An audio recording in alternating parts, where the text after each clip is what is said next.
Organized Grind with Oracle Uno. Yeah. Recorded live at Graph Fruit Studios in South Minneapolis. That's right. What's up, world? This is Oracle Uno checking in once again. This is episode 18 of Organized Grind, the podcast. Today we have a very special guest calling in all the way from Los Angeles, California.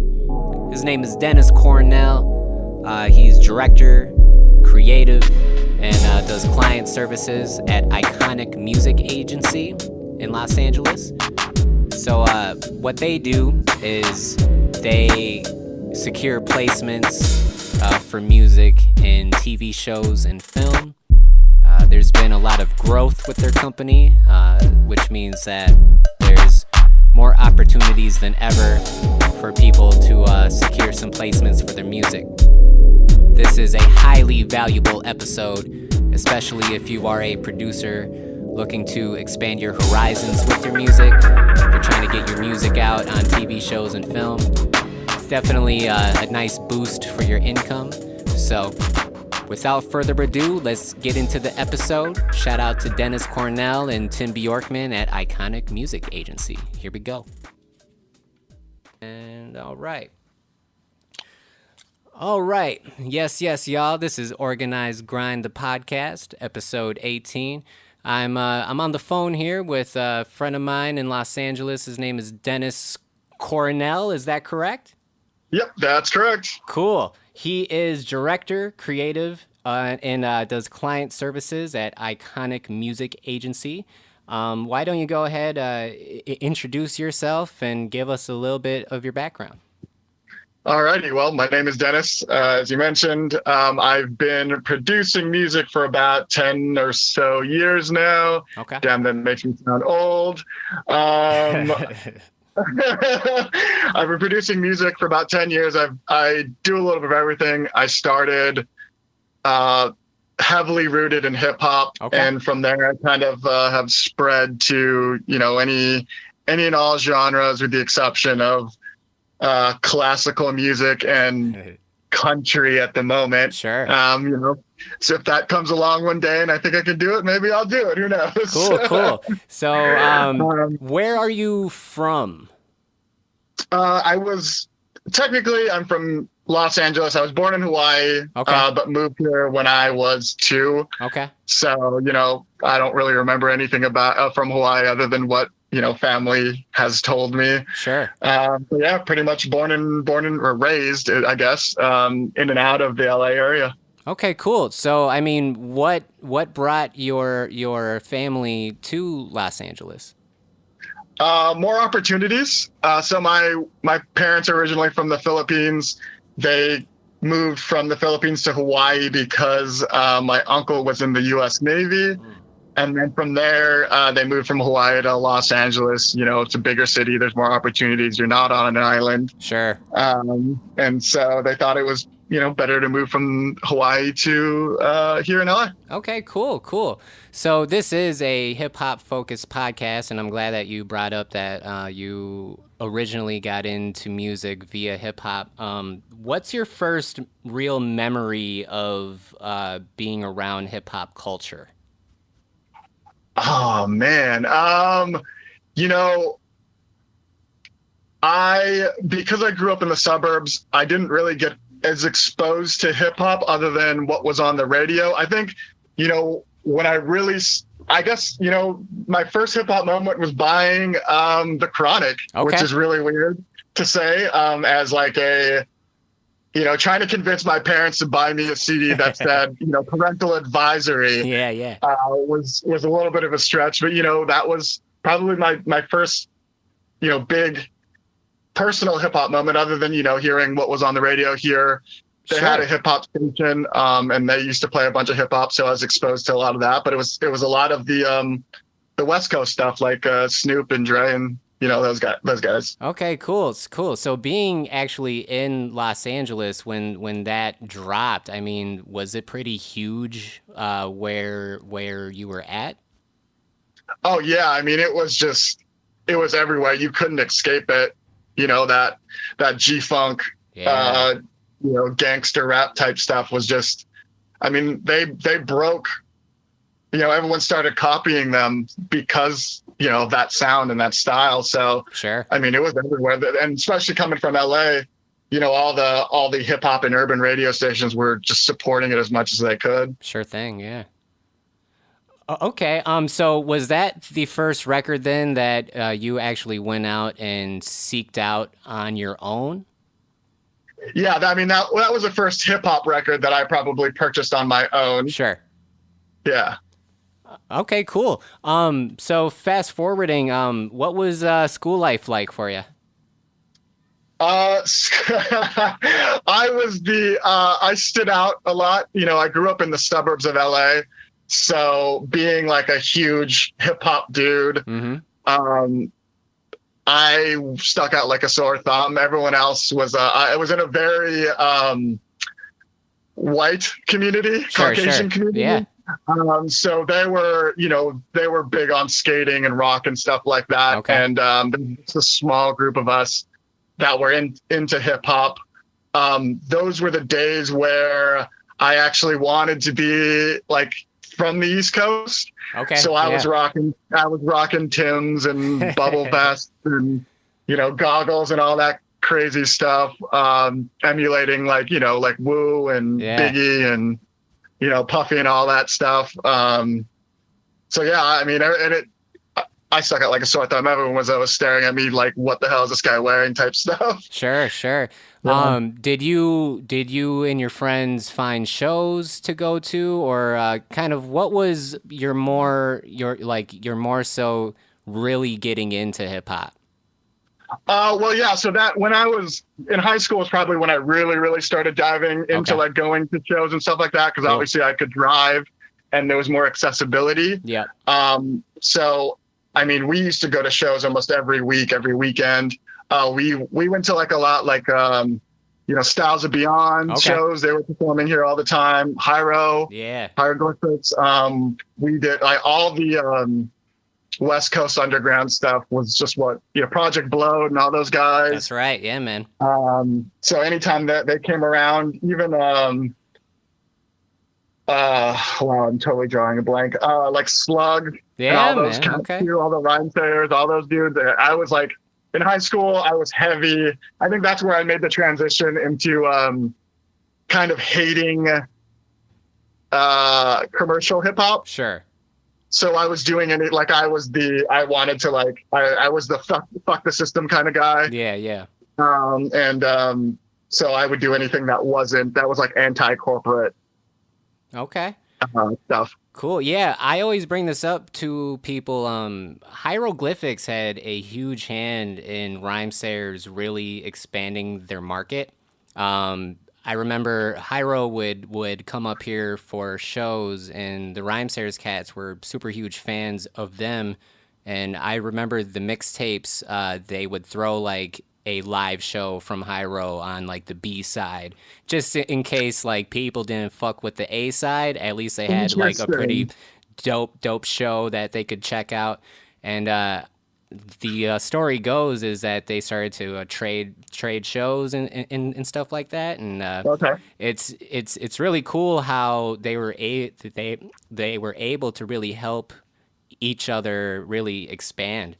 So that's amazing, because like you don't see that. I mean, you don't even see that. Even back then, you didn't see that a lot, but like especially now, like artists don't want to help each other. Yeah. Right. And it's crazy because, like, why not? You're cross-promoting, you're growing your fan base through other people's fan base. Exactly. So, I mean, since you brought them up, how did you first stumble upon Atmosphere?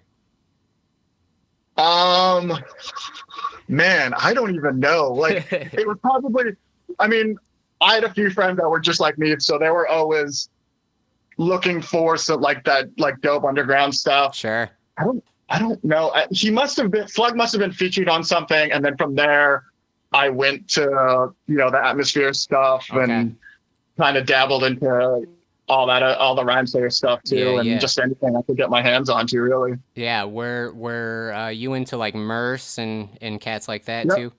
Yep. Okay. For sure. Okay, cool. So you mentioned that you're a producer. So when did you really start to sit down and say, "Hey, I'm gonna start to work on some music here"? I think I kind of started messing around early in my age because my friend was doing it, but I don't think I really took it seriously until I was like just starting college. Sure, sure. I was just like, all right, well, because I pretty much tried everything. I tried to break. I tried, graffiti, Okay. Yeah. rhyming, all that stuff, and Yeah. the music. So I went from I started DJing right out of college, Okay. and from there, I realized that I'd rather make my own music than play other people's music. Sure. And Yeah, so man. I started producing and messing around with producing more and more and more until, I realized that this is what I wanted to do with the rest of my life. Okay. What was your first piece of gear? I had an MPC 2000 XL. Oh shit. Yep. I went straight for the big boy. Yeah, man. How did you did you just know like that was what you needed, or did like a friend have one, or like how did you get your hands on an MPC just right out the gate? I think just from seeing, following all of the producers that I looked up to at that time, a lot of them were using MPCs. Okay. And I was just like, why would I want to spend money on something less and then have to upgrade later? I think that's always been my philosophy. It's like, if I'm really serious about this, why not go for the big boy Sure. instead of like slowly upgrading? So yeah, I went in to Guitar Center and bought myself an MPC 2000 Yeah. XL and took it home and really fumbled for a long time, but Sure, it was sure. fun. That's dope, man. So we're gonna come up on the first commercial break here, but where did you have people that you started to send beats to, or who were some of the people that you initially worked with? It was a lot of friends at first. Just people that we would actually just make beats and kind of share them with each other and like learn from each other. Okay. But I didn't really start selling beats until after college because I always didn't think that I was good enough, so I didn't really show a lot of people Sure. at the beginning. Yeah. Where did you go to college? So I went to college here in California. It's California State University of Northridge. Okay. But after that, I went to SAE for audio engineering. Oh, tight, man. Yeah. That's cool. Well, hey, let's go ahead. We're going to kick off this first commercial break. We're kicking it with Dennis Coronel of Iconic Music Agency in Los Angeles. We'll be right back. Hey, what's up, world? This is Oracle Uno checking in to let you know that I just released a brand new EP entitled Speech Therapy. It's entirely self-produced, and you can now get it at oracleuno.com. That's ORIKALUNO.com. Thank you for listening. It's all unraveling, I feel it in my abdomen. About to take a swim in a bottle from the cabinet. Full throttle, hollowing the content of the glass I sip. Too much pain, yeah, the shit ain't even masking it. Okay, got a few loose things I need to tighten up. Do it in the dark before the sky tries to brighten up. Maneuver in the shadows, that's all I'm really used to. Most people always try to find a way to use it. Feeling for a drive, I'm in need to feel alive. 95 miles per hour on a 94 ride. Pissing off passerbyers that are forced to coincide with me. Middle finger up to the punk on the side of me. Rough around the edges, disrespecting the guest list. Use all my drink tickets and forget the set list. I've seen it all before, and you ain't impressive. I ain't shit either, yeah, I've learned that lesson. Had it go in the wind. Got my windows open, I ain't holding it in. I try to take it slow, but the motion's intense. It happened too fast, can't get over the bends. Let it go, let it go, let it go in the wind. Got my windows open, I ain't holding it in. I try to take it slow, but the motion's intense. It happened too fast, can't get over the bends. Let it go, let it go.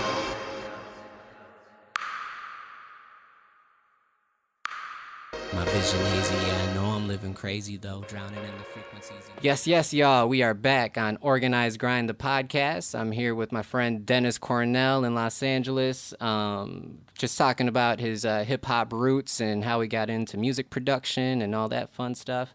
So Why don't we go ahead and get into the good stuff here? How did you start getting involved with getting music placed?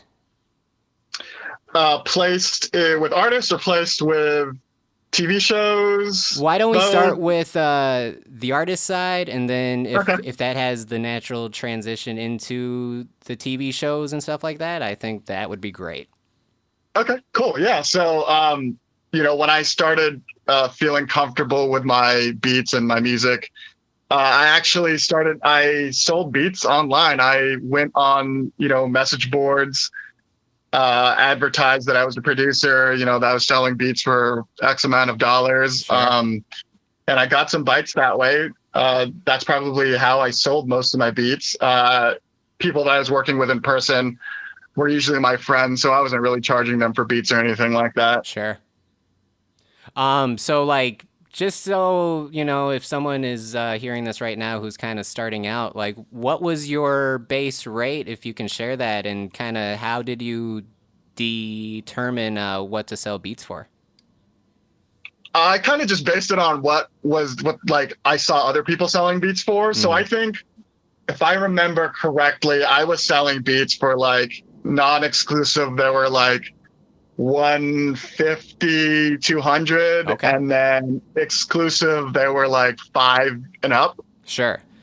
So I think something around that area. Okay, cool. And then just so, if someone is hearing this is not familiar, what separates non-exclusive from exclusive? Does that mean that you get them tracked out, or how does that work for you? So non-exclusive, obviously that means that I can sell that same beat to other people non-exclusively. I usually just give them a 2-track for non-exclusive. Okay. The exclusives, I would give them tracked out stems. And then, it's I can only sell it to that one person if it's exclusive. Sure. So you're selling beats, that seems to be going good. So how did you make the transition, or I guess the first connection into the world of TV placements and film and whatnot? Actually, I stumbled across it very randomly. When I was at school for audio engineering, they had this conference of sorts at my school. Oh, cool. And one of the panels was about sync or music licensing. And since I had no idea what it was, my curiosity piqued, so I decided to check it out. And so on that panel was one of the bigger licensing companies of the time, which I think just got bought out, has been bought out by Getty Images. Oh, wow. Yeah. So they were bought out like a few years ago, but they were one of the bigger ones at the time. And it like dawned on me, I was like, oh, this is how music gets into TV shows. I mean, you hear it all the time, right? But I think most of us, me included, didn't really think about how it got there. You just figured that they got stuff from labels or something like that.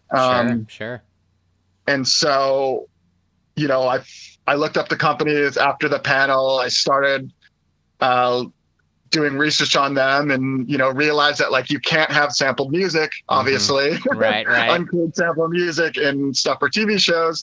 So then I started trying to really teach myself how to compose as well, aside from sampling. Yeah, man. So from being a producer that's kind of seeking out these opportunities, how did you make the transition into, I suppose, working for a company that created these sort of chances for people? They just had a very basic submission process. You submit their music to them, you fill out a form, sign the contract, they screen it.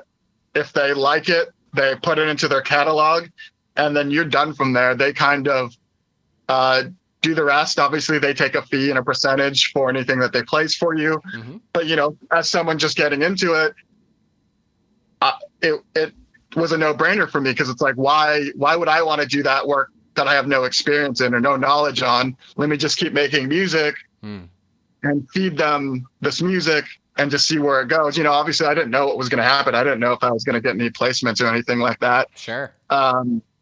And it actually took me a year and a half before I saw any, placements or any money from it. One day I came home and I had a check in the mail from BMI, and I was like, oh, I can actually make money, for music doing this stuff. So, that kind of sparked a fire under me and made me like really push more and more for all the sync stuff. Dope. So what was your first placement then?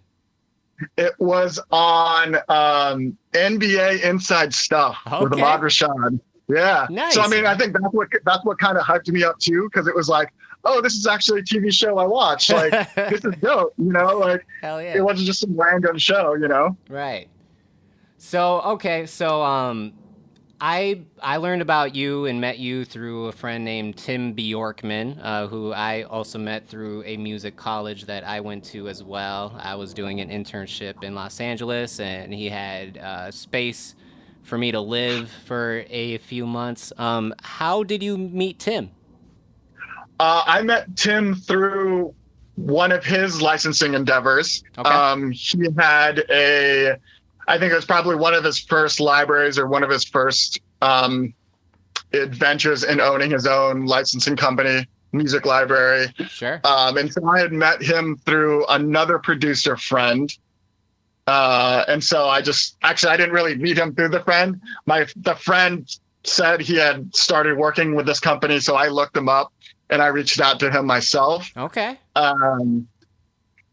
And we just started talking. I think I've known Tim for about 7 years now or so. Wow. Okay. And we've worked on and off in different capacities from then. Very cool. Yeah, I was out there, I want to say in late 2008 is when I was out there with Tim. It's really crazy, like how fast time flies and escapes from you. Like, oh yeah, one day it's 10 years ago. Yeah, exactly. It's fucking nuts. That's a funny thing, because like we had talked about that recently, because someone asked us the same thing, like, oh, how do you guys know each other? Like, oh yeah, we used to work together. We've been on and off working with each other for however many years. And we're like, wait, how many years has it been? And we're like, oh crap, it's been 8 years. Like, it's been 7 or 8 years. This isn't like, it's insane to think that, like, it really did only seem like a couple years ago. Yeah, man, it's wild. So, okay, so you meet Tim. So how does Iconic Music Agency kind of form, and what was that like for you both? So Iconic, I guess, was Tim's Music Library 2.0. Okay. And I think he realized he couldn't do it himself. And I think just from the track record, because, before I was just a composer and I was submitting music to him, but I was always very business savvy. I was always very, helpful to him in any way I could. And I was very not, agreeable and easy to work with. Sure. And I think, Tim realized that, and Tim recognized my work ethic. And he just said, hey, I want to do this and I want to do this right. Do you want to come on and help me make this thing happen? And, for me, this is something I've always wanted to do too. I've wanted to, have a publishing company, have a music library. That was my next goal. So it's just funny that all of it kind of just fell into place. So I was like, yeah, I'm on board. I know a lot of it from the composer side. There's still a lot I need to learn on the business side, and he's been showing me a lot of that. And it's been great so far. Cool. Very cool. So, so I suppose we're going to come up on the second commercial break here, but let's go ahead. What are some of your current plans and future plans with your company? And then if you could kind of give some tips or advice for producers that are trying to get placements, that would be great too. So let's start. What is currently happening, and what are kind of your future plans at Iconic? Okay. Well, current plans, we actually just signed a deal with 5 Alarm Music, which is one of the biggest music libraries in the U.S. So they'll be distributing our music to, or pitching our music to all their clients, as well as they have, other publishing agreements with some international libraries. So our music will be, worldwide That's very dope. shortly. Future plans, growth. Sure, yeah, man. I want to, we want to make this like $1 million business, and I think it's possible. We want to start. Currently, we're just doing composer, producer stuff. We want to grow and to be able to include vocal songs as well. So working with artists, doing more trailer work. We're always doing custom work too. So we want to be that name that people look for when it comes to custom work. Dope. And so what's the submission process like if a producer wants to work with you guys? Just reach out to me, email me.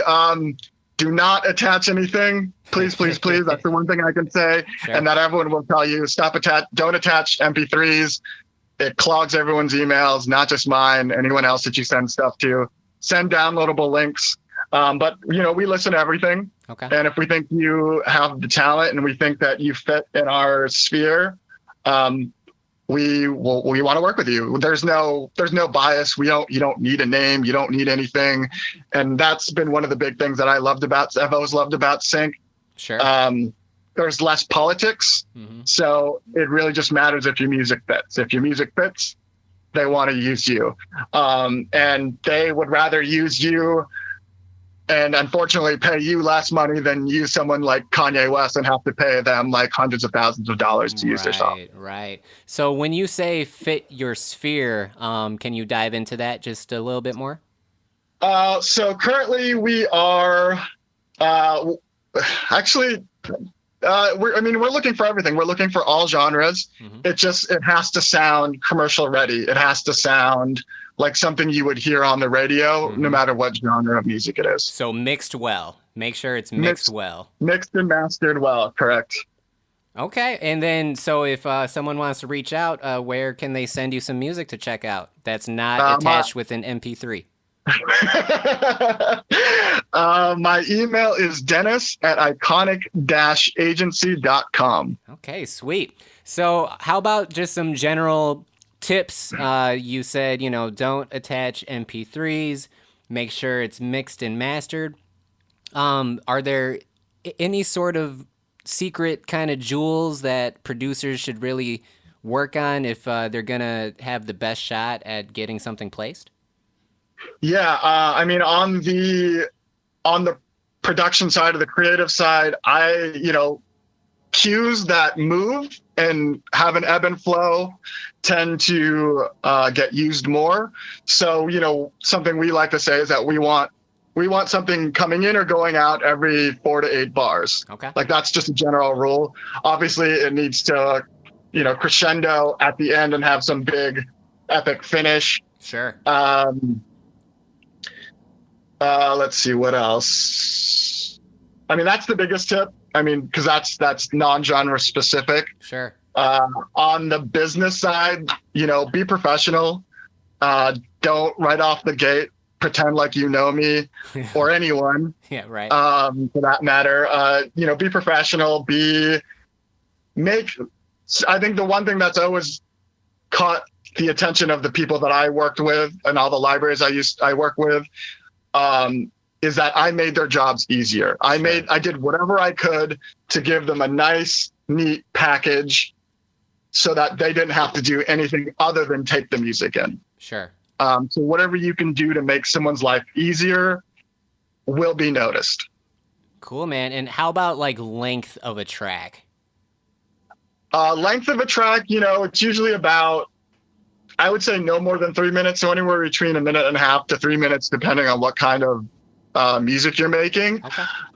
Oh, another thing I was going to say too is that the typical verse chorus structure that you hear in songs mm-hmm.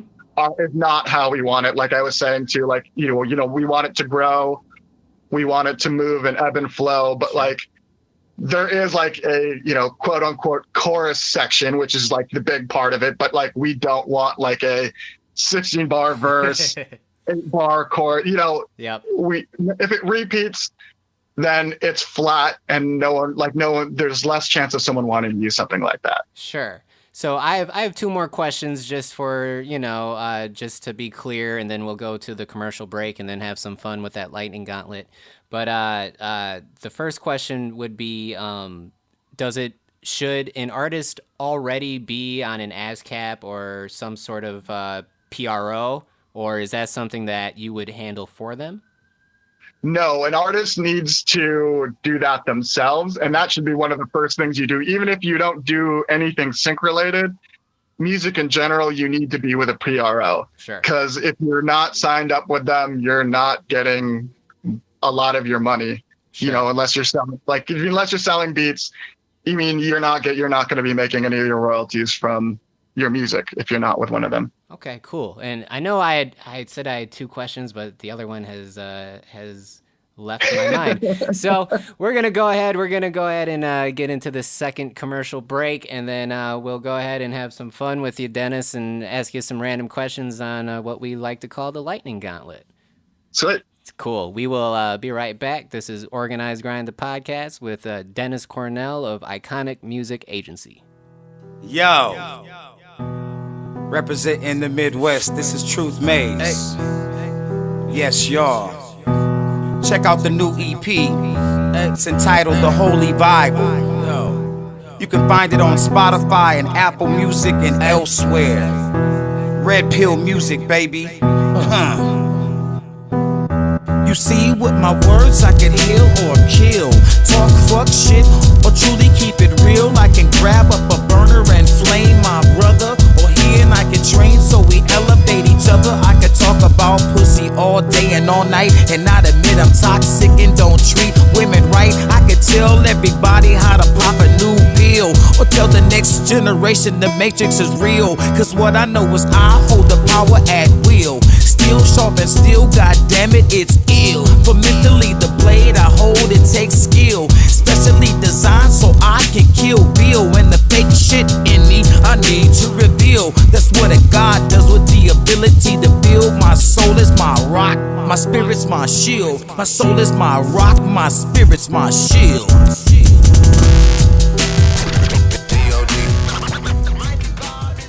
Yes, y'all. Organized Grind, the podcast with Oracle Uno, kicking it with Dennis Coronel of Iconic Music Agency. We are at the fun part of the podcast. The whole podcast has been pretty fun, but this is more of an informative thing, especially for people who may have never gotten songs placed or have never been through the process. I really hope this is a big help for you guys, and I think the main takeaway from here is, number one, don't be scared to send the music out, because it sounds like you guys check out everything that you receive. So take that shot, but make sure that you take the shot in a professional manner. Yeah, the one thing for me too, when I started, you just have to be okay with not getting a response, or not that we're not going to respond to you. I'm just saying a lot of libraries, when you send music to them, you're not going to get a response. Sure. It took me reaching out to hundreds of libraries before I got, a few to respond back to you. And that could be just because my music wasn't good enough at the time, or they didn't need it. But don't expect a response from a music library. Just keep sending out emails, keep putting those feelers out. Obviously, do your research to find out the ones that fit the best with your music, but there's nothing wrong with cold emails if you do it in a professional way. Sure thing. So, thank you so much for spending that time. But let's go ahead. We'll get into this first question of the Lightning Gauntlet with director at Iconic Music Agency, Dennis Coronel. So the first question that I pulled out was, more than any other, what skill do you wish that you were better at? More than singing. Okay. I wish I could sing. Okay. And maybe I think part of it too is growing up, I've always hated my voice. I still kind of, it irks me at times now. But I think I wish I could. I wish I had the patience to learn to sing better. Sure. Okay, that's a good one. Question number 2: if you could savor any one dinner that's totally free at any restaurant in the world, which restaurant would you choose? Man, that's hard. I don't know that I could pick a restaurant now, but I would say that like I love me a good steak. Okay. So maybe like a nice giant tomahawk steak would be awesome. Awesome. All right. And then question number 3, this is kind of a long-winded one on a very small piece of whatever they use to print this on. But I think it's pretty cool. If you were given $500 cash and free unlimited limousine service for 24 hours, where would you want your driver to take you? Now note, be specific about the locations you'd visit, but keep in mind the time frame as well as the amount of money that you've been given. Okay, that's a good one. I think my first thought was to be a complete idiot and like make the limousine driver take me through like McDonald's drive-throughs that to look weird, to just looks like to have like a weird, you know, people to see like the weirdest thing ever, but also it'd be crazy to see the limo driver try to make those turns through the drive-through. So like I think, you know, I would do like ridiculous things like that. You know, probably just, I think it would just be more of just like, let's cruise through the beach and kind of enjoy the sights and scenes and do ridiculous things like going through fast food drive-throughs or like stopping at, you know, these like mom and pop restaurants to like stop and get food. I think, you know, with $500, I think I would just like, I would spend the day eating and enjoying enjoying the sights and stuff like that. So I think that's kind of what I do. Cool, man. I love it. Well, hey, do you have final words, final advice, final tips, final shout outs that you'd like to throw out there? Anything that you want to plug? This is kind of your last chance to get whatever you'd like to say out into the world. If anyone's interested, honestly, reach out to us. If anyone has questions, I know that I'm probably going to dig a hole by saying this, but feel free to ask questions. Don't ask for handouts, but ask questions. Sure. I've always been very transparent. That's part of why I started to Sync stuff. Is because I wanted to show the world that we as creatives can make money and be happy without stepping on each other. Sure. So collaboration is a big thing for me, and I always want to help people, but don't be a dick. Don't ask for handouts. Don't ask me what the best companies to work with are or to introduce you to people. Like if you have legit questions and you really want to learn about this, feel free to hit me up. Honestly, I actually, this ties in perfectly. I probably wouldn't be where I am if it wasn't for Tim's help at the beginning. Sure. Because he was one of the libraries that was like, oh, these are how things should be structured, or here are sounds that work, or, you know, do this and this and that. And he really like taught me the proper way to format and arrange my music. And I maybe would have learned it down the line a little bit Sure. at some point, but he was very fundamental for me at the beginning of all of this. Awesome, man. And then just one last time, if you would like to drop your email or contact. Yep, it's Dennis at iconic-agency.com. If you want to follow me on Instagram, it's Soul Plus Mind, SOULPLUSMIND. That's for Instagram, Twitter. I think that's the only social media things I'm on. But yeah, if you want to follow me, then awesome. Dope, man. Well, thank you so much for spending your time with us here. It's an honor to have you on the show. Thank you for your wise words, your words of encouragement, the work that you've done, your hip-hop contributions. I really appreciate it a lot, Dennis. No, thank you for having me. This was a lot of fun. Yeah. So shout out to Dennis Coronel. Shout out to Tim Bjorkman at Iconic Music Agency in Los Angeles, California. It's been a little over 10 years since I've last seen Tim in LA. I was only 19 years old when I was in Los Angeles, so I can only imagine what the experience would be like as a 29, almost 30-year-old out there. I'm sure I could have a little more fun than I could being an underage, hungry, ambitious, thinking that I knew everything, fucking snot-nosed punk.